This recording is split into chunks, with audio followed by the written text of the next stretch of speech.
আসসালামু আলাইকুম প্রিয় শিক্ষার্থী বন্ধুরা, সবাইকে স্বাগতম। আজকের আমার এই ক্লাসের আলোচ্য বিষয় একটি ত্রিভুজের পরিসীমা নির্ণয়ের অ্যালগরিদম, ফ্লোচার্ট ও সি প্রোগ্রাম আলোচনা করার চেষ্টা করব। অনেক সহজ একটি প্রশ্ন, চলো সমাধানের চেষ্টা করি। তো এই যে লক্ষ্য করি, একটি ত্রিভুজের এখানে আমি চিত্র উপস্থাপন করেছি। মনে করি তোমাদের উদ্দীপকে পরীক্ষার প্রশ্নে দেওয়া থাকলে এই ধরনের একটি প্রশ্ন, একটি উদ্দীপক, বাহু এ, বি এবং সি, তিনটা বাহু, এবং এই নিচের বাহুকে ভূমি বলা হয়, আমরা জানি। তো তিনটা বাহুর দৈর্ঘ্য দেওয়া আছে। এখন তোমাকে বলা হলো যে এই পরিসীমা নির্ণয়ের উদ্দীপকে বর্ণিত চিত্রটি পরিসীমা নির্ণয়ের সি প্রোগ্রাম লিখো বা অ্যালগরিদম লিখো বা ফ্লোচার্ট অঙ্কন করো। তখন তুমি কিভাবে করবে, তাই না? তো চলো আমরা একটা একটা করে করবো। প্রথমে আমরা এই অ্যালগরিদম ও ফ্লোচার্ট অঙ্কন করবো। এই যে ত্রিভুজের পরিসীমা নির্ণয়ের সূত্রটি আমি এখানে লিখে রেখেছি, অর্থাৎ ত্রিভুজের পরিসীমা সমান তিন বাহুর দৈর্ঘ্য যোগফল, অর্থাৎ এ বি সি। তিনটা বাহু যদি যথাক্রমে প্রথম বাহু এ, দ্বিতীয় বাহু এ বি এবং তৃতীয় বাহু সি হয়, তাহলে তিনটা বাহুর যোগফলই হচ্ছে এই ত্রিভুজের পরিসীমা। তো এখন আমরা অ্যালগরিদম ফ্লোচার্ট কিভাবে অঙ্কন করবো লক্ষ্য করি। প্রথমে আমরা এখানে অ্যালগরিদম অঙ্কন করব। এই যে প্রোগ্রাম শুরু করি, ইনপুট হিসেবে দৈর্ঘ্য এ বি সি এর মান, তিন বাহুর দৈর্ঘ্য এ বি সি এর মান চলক হিসেবে গ্রহণ করি। মনে করি প্রথম বাহু এ, দ্বিতীয় বি এবং তৃতীয় সি। এরপরে আমরা কি করবো, এই সূত্রটি লিখবো। এই যে পরিসীমা সমান এ প্লাস বি প্লাস সি নির্ণয় করব, ফলাফল প্রিন্ট করব, প্রোগ্রাম শেষ করব। তোমরা পারবে, আমার পূর্বের ক্লাসগুলি যারা দেখেছো তাদের এটি করা অনেক সহজ। এরপর আমরা এই তথ্যের আলোকে ফ্লোচার্ট অঙ্কন করব। আমি একটু দ্রুত দেখানোর জন্য সবগুলো একবারে অঙ্কন করে দিলাম, তোমরা একটা একটা করে সুন্দরভাবে অঙ্কন করবে ধারাবাহিকভাবে। প্রোগ্রাম শুরু করি। প্রথমে লিখব, প্রশ্নটি সহজ, ইতিপূর্বে আমি অ্যালগরিদম ফ্লোচার্ট দেখিয়েছি, তাই একটু দ্রুত বলছি সময় সেভ করার জন্য। এবিসি এর মান গ্রহণ করব, এখানে লিখব। এই সূত্রটা এখানে লিখব। প্রোগ্রাম ফলাফল প্রিন্ট করি বা ফলাফল ছাপাই এখানে লিখব, এবং প্রোগ্রাম শেষ করে এখানে লিখব। এইগুলি এখানে লিখব, কিন্তু এখানে সংক্ষেপে লিখব, কেননা শখের মধ্যে যদি সংক্ষেপে না লিখি তাহলে তো ধরবে না। তো এইভাবে তোমরা অ্যালগরিদম এবং ফ্লোচার্ট অঙ্কন করতে পারো। তো এবার আমরা সি প্রোগ্রাম লিখতে বলেছিল, এবার আমরা সি প্রোগ্রাম লিখব। তো এই যে লক্ষ্য করি, একটি ত্রিভুজের পরিসীমা নির্ণয়ের সি প্রোগ্রাম। তো সি প্রোগ্রাম লেখার জন্য আমি এখানে এই যে এই শখের মধ্যে সি প্রোগ্রাম লিখব। মনে আছে প্রথমে লিখতে হবে ইনক্লুড stdio.h, তাই না? হেডার ফাইল সংযুক্ত করার জন্য প্রথমে লিখব ইনক্লুড stdio.h। তারপরে লিখব মেইন ফাংশন দিয়ে, যেহেতু প্রোগ্রাম শুরু হবে, মেইন এবং স্টার্ট। আমরা জানি প্রত্যেকটা প্রোগ্রামে 3 লাইন তো লেখাই লাগে, তাই না? তোমাদের হয়তো মুখস্থ হয়ে গেছে।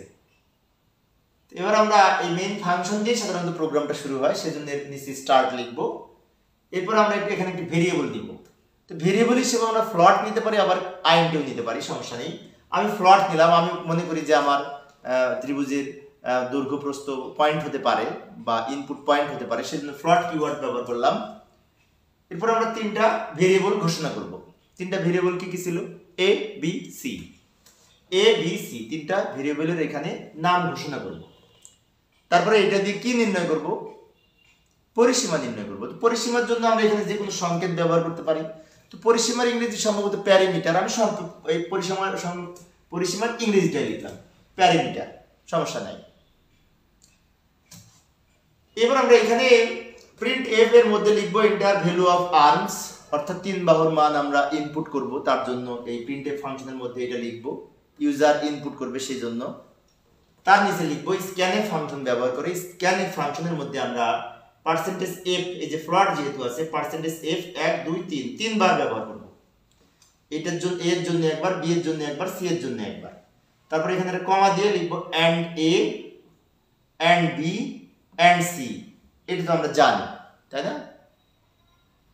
এরপরে এই সূত্রটা লিখব, সেই যে প্যারামিটার, অর্থাৎ এখানে যেটা লিখব সেটাই এখানে লিখব। কিন্তু এখানে যদি শুধু পি লিখতাম, এখানেও শুধু পি।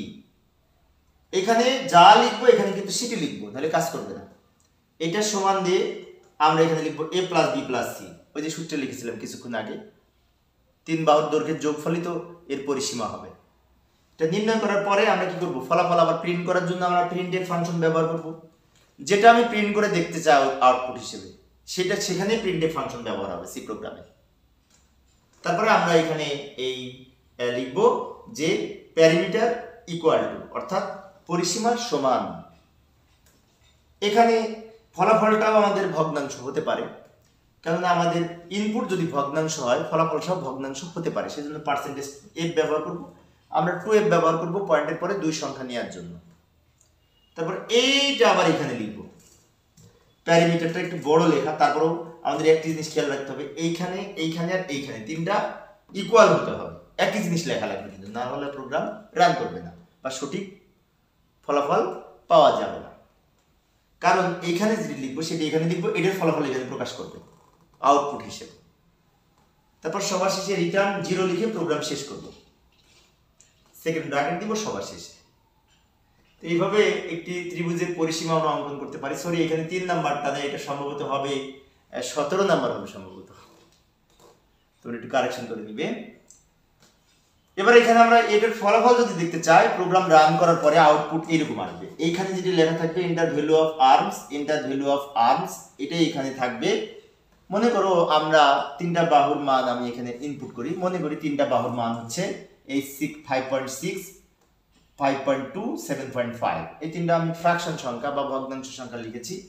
ওই 3টা লেখার পরে, সংখ্যা লেখার পরে কম্পিউটারে এন্টার বাটনে চাপ দেওয়ার সাথে সাথে উত্তর হবে এইটা, অর্থাৎ এই 3টা যোগফল এখানে হবে।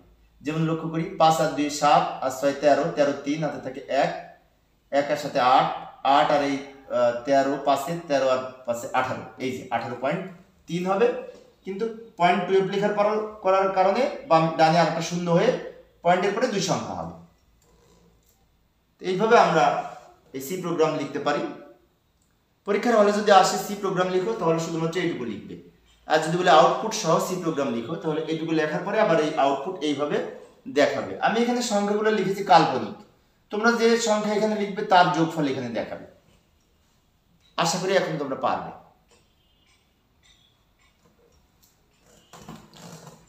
তো প্রিয় শিক্ষার্থী বন্ধুরা, এই ছিল আমার আজকের আলোচনার বিষয়।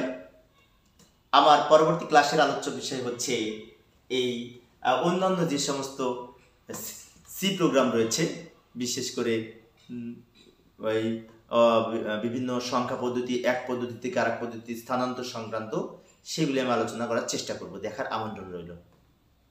তো প্রিয় শিক্ষার্থী বন্ধুরা, পরিশেষে সবাই ভালো থাকবে এবং সুস্থ থাকবে এই কামনায় খোদা হাফেজ।